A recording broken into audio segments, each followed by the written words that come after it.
আশা করি আপনারা সবাই ভালো আছেন। আমার একটা ইউটিউব চ্যানেল আছে, জলের উপর মেঘের ছায়া। জলটা আমি, ছায়াটা হচ্ছে আমার স্বামী। Just funny. একটা নতুন রেসিপি দেবো আপনাদের জন্য আজকে। চলেন তাহলে রেসিপিটা দেখে আসি। আমি আজকে বিটের লুচি বানাবো। বিটটা চিকন করে কেটে নিয়েছি, পাতলা করে। একটু সামান্য আদা নিয়েছি বিটের গন্ধটা যাওয়ার জন্য।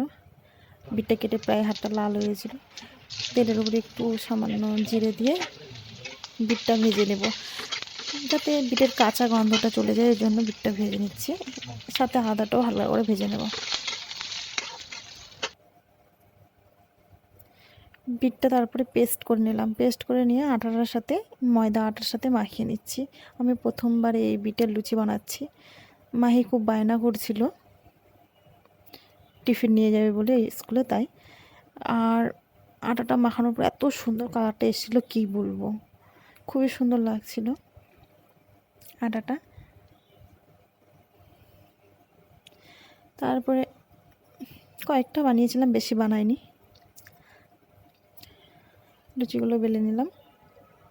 বানিয়ে নেওয়ার পরে একটা লাভ শেপের আমি লুচি বানিয়েছি। ভাবছিলাম যে ফুলবে না, খুব সুন্দর হয়েছিল। আর কালারটা জাস্ট অসম হয়েছিল, খুবই সুন্দর লাগছিল, খুবই সুন্দর লাগছিল। আর লুচিগুলো কি ফুলকো ফুলকো ফুলছিল, দেখে আমার খুবই ভালো লাগছিল। আমার আনন্দও লাগছিল বেশ। লুচিটা ভাজতে খুব সুন্দর ফুলছিল।